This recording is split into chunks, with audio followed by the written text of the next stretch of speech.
Shalom saudara-saudaraku yang terkasih dalam Tuhan Yesus Kristus.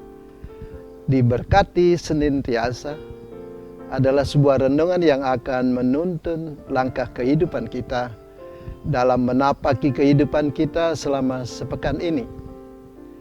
Renungan yang akan saya sampaikan pada saat ini saya beri judul Hanya dekat Allah saja aku tenang. Saudara, Persekutuan Bapak-Bapak Kristia Winangun GKPB Marga Pekerti Padang Tawang yang Tuhan kasihi, seorang filsuf Rene Descartes dari Yunani mengatakan bahwa manusia itu adalah makhluk berpikir. Lebih jauh, Descartes mengatakan, aku berpikir maka aku ada. Melalui dalil ini, Descartes mau menyampaikan bahwa seseorang akan diakui kehadirannya, keberadaannya, bila dia berpikir.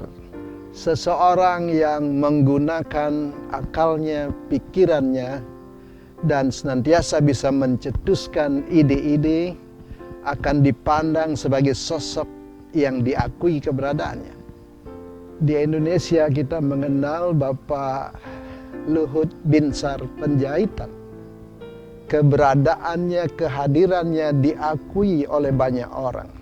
Hal itu terjadi karena beliau sering menyampaikan, mencetuskan pikiran-pikiran yang brilian bagi negeri ini. Karena pengaruh filsuf Descartes, maka masyarakat yang mengidolakan dia sebagai filsuf pada zaman Descartes juga punya semboyan bahwa manusia itu adalah rationale animal. Melalui semboyan ini, Descartes dan juga para pengagum beliau mau menyampaikan bahwa manusia dan binatang itu perbedaannya adalah pada berpikir. Manusia dan binatang itu banyak sekali kesamaannya. Binatang lahir, manusia lahir. Binatang makan, manusia makan. Binatang kawin, manusia kawin. Binatang mati, manusia mati. Hanya yang membedakan binatang dan manusia adalah binatang tidak berpikir, tetapi manusia berpikir. Karena manusia berpikirlah, maka manusia bisa melakukan apa yang tidak bisa dilakukan oleh binatang. Binatang tidak bisa berekonomi, binatang tidak bisa berpolitik, binatang tidak bisa beragama. Sedangkan manusia karena makhluk berpikir, dia bisa berekonomi, dia bisa beragama, dia bisa berpolitik. Fakta ini dalam dunia empiris dibuktikan bila seandainya di jalan ada uang 1 miliar di pinggir jalan sebelah kiri, kemudian di sebelah kanan ada 3 butir pisang. Lalu bila seekor kera menjumpai hal itu, pastilah kera itu akan mengambil itu pisang dan bukan uang 1 miliar. Berbeda halnya bila manusia yang melihat itu, dia akan mengambil uang 1 miliar. Lebih daripada mengambil pisang itu. Mengapa hal itu terjadi demikian? Karena memang manusia adalah makhluk berekonomi dan juga makhluk berpolitik. Dengan mengambil uang 1 miliar, manusia bisa membeli sawah lalu menanam pisang. Kemudian akan banyak dapat pisang yang tidak akan habis-habis selama ada sawah. Saudara, Persekutuan Bapak-Bapak Kristia Winangun GKPB Marga Pekerti yang sangat Tuhan kasihi, karena manusia makhluk berpikir, manusia juga bisa dekat dengan sang khalik, sedangkan binatang tidak bisa dekat dengan sang khalik. Karena manusia dekat dengan sang khalik, manusia tidak sekedar seperti binatang bersifat reaksioner terhadap fakta, melainkan bisa bersaksi. Sedangkan binatang hanya bereaksi saja dan tidak bisa bersaksi. Seandainya seekor anjing saudara-saudara ganggu terus, sampai dia tersudut, dia akan bereaksi menggigit, saudara. Tidak akan bisa anjing itu berkata, ya saya harus sabar mengalahkan kejahatan dengan kebaikan. Tidak mungkin anjing bisa begitu. Hanya manusia yang berpikir sehingga bisa dekat dengan Tuhan, tidak sekedar hidup bereaksi di dunia ini, tetapi bersaksi. Bunda Maria mengandung ketika dia tengah dalam masa bertunangan dengan Yusuf. Seandainya Maria tidak dekat dengan Tuhan, dia pasti akan sangat gusar, sangat emosional, akan menyalahkan banyak orang. Tetapi apa yang dilakukan oleh Maria? Ketika dia dikunjungi oleh malaikat Jibril, Maria berkata, sesungguhnya aku ini adalah hamba-Mu ya Tuhan, jadilah sesuai dengan kehendak-Mu. Kalimat itu bukan kalimat reaksioner terhadap fakta dia mengandung sebelum hidup sebagai suami istri. Kalimat itu adalah kalimat bersaksi bahwa dia sebagai hamba Tuhan menerima apa saja jika itu jalan Tuhan. Yesus Kristus dekat dengan Sang Khalik, dengan Bapanya. Bapa di dalam aku dan aku di dalam Bapa. Di Taman Getsemani, Yesus Kristus yang dekat dengan Bapa menghadapi salib berkata, Bapa kalau boleh cawan ini berlalu, biarlah berlalu, tetapi jangan kehendakku yang jadi, melainkan kehendak-Mu. Kalimat Yesus Kristus ini jelas-jelas merupakan bukan kalimat reaksioner terhadap penderitaan, tetapi kalimat bersaksi. Paulus juga pernah berkata kepada teman-temannya, kawan sekerjanya, seandainya engkau tidak kawin seperti aku, bagus. Sangat bagus. Tetapi seandainya gara-gara kamu tidak kawin, kamu menjadi sengsara, kawinlah. Saudara, kalimat itu diucapkan oleh Rasul Paulus ketika dia berumur 32 tahun. Ketika dia berumur 32 tahun, dia tidak kawin. Padahal dalam falsafah Jawa kita mengenal kata selawe. Selawe itu 25. Seneng-senenge wong lanang karo wong wedok. Indahnya masa berumah tangga, indahnya masa kawin ketika kita berumur 25 tahun. Nah, mengapa Rasul Paulus 32 tahun tidak kawin? Lalu dia berkata, aku tidak kawin, kalau kamu ikut jejakku bagus, tapi kalau kamu nggak bisa, kamu sengsara kalau nggak kawin, kawinlah. Mengapa Rasul Paulus berkata demikian, saudara-saudara? Karena memang Paulus sendiri tidak kawin karena rupanya dia tidak memiliki orientasi seksual yang sama seperti manusia laki-laki pada umumnya. Bisa jadi juga Rasul Paulus ketika dia bilang, aku memiliki kelemahan seperti duri dalam daging, bisa jadi dia tidak memiliki orientasi seksual sebagaimana pada umumnya laki-laki. Dia lihat itu sebagai duri dalam daging, kelemahan. Tetapi dia tidak mau menjadi batu sandungan dan dia tidak ingin orang tersandung dalam kelemahannya itu. Karena itu dia menerima kelemahannya itu dan berkata, justru aku lemah, aku kuat. Aku lemah, aku melihat kekuatan Tuhan. Saudara sekalian yang sangat saya kasih, seorang dokter bernama Ong Guanqiang. Itu nama Cina kan? Dr. Guanqiang adalah ahli bedah yang sangat terkenal sekali karena selalu berhasil mengoperasi pasien-pasien yang sakit keras.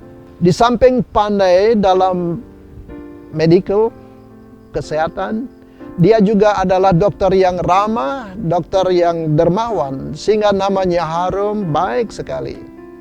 Di mata masyarakat, dia dikenal sebagai dokter yang sangat baik. Pada suatu hari, dia harus mengoperasi seorang anak yang belasan tahun umurnya karena menderita penyakit usus buntu yang akut. Keluarga daripada Peter, anak kecil yang sakit usus buntu ini, menunggu di ruang operasi. Dan para perawat, para pembantu dokter hanya mengandalkan Dr. Ong Guanqiang yang mengoperasi ini. Tidak ada dokter yang akan bisa mengoperasi sepandai Dr. Guanqiang. Jadwal operasi adalah jam 11.30. Dr. Guanqiang ditunggu sampai jam 12 tidak datang-datang. Keluarga si pasien sudah gelisah sekali, sudah mulai menggerutu. Katanya dokter baik, katanya dokter dermawan. Kenapa terlambat sampai 30 tahun? 30 menit, saudara. Maaf, bukan 30 menit. Anak saya, adik kami sudah sangat sekarat sekali. Lalu jam 12, Pak Dokter Guan Chiang datang, tidak bilang apa-apa, tidak menyapa keluarga pasien, dia langsung masuk ke ruang operasi.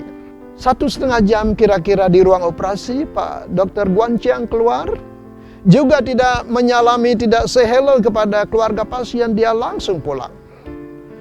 Keluarga pasien tambah marah lagi, teman-teman, saudara-saudara, tambah marah. Dokter kok sombong sekali. Dokter kok nggak tahu perasaan kami. Mau ya berhenti sebentar beritahu bagaimana keadaan kami. Menggerutu sekali sampai ada ayah dari Peter memukul meja, saudara-saudara. Mendengar keributan itu, seorang perawat keluar berkata, "Bapak, ibu-ibu, minta maaf Pak Dokter Guan Chiang tidak dapat menyapa Bapak Ibu, masuknya ke ruang operasi tergopoh-gopoh dan pulangnya tergesa-gesa. Karena Pak Dokter Guan Chiang kemarin malam anak tunggalnya meninggal. Pak Dokter punya anak 1 meninggal kemarin malam dan nanti jam 3 akan ada pemakaman." Mendengar kalimat perawat itu, semua keluarga Peter, keluarga pasien menundukkan kepala, melintangkan air mata. Minta maaf, menyesal sekali. Saudara sekalian, keluarga Peter, keluarga pasien itu adalah orang-orang yang hanya bereaksi menghadapi fakta, menghadapi kenyataan. Tidak bersaksi. Sedangkan Pak Dokter Ong Guan Chiang, dia diam, dia menderita ditinggal oleh satu anaknya. Dan dia harus menguburkan jam 3. Demi panggilan dia tinggalkan keluarganya yang berduka, istrinya, dan juga saudara-saudara lainnya untuk menjalani tugas menolong orang. Dia diam 1000 bahasa, orang lain tidak mengerti. Setelah perawat bilang, barulah orang mengerti.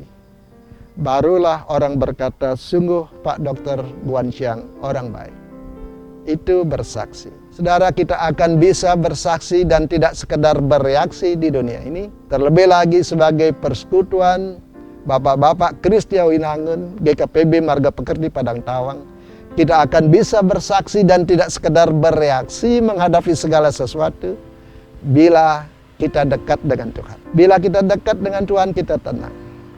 Hanya dekat Allah saja aku tenang.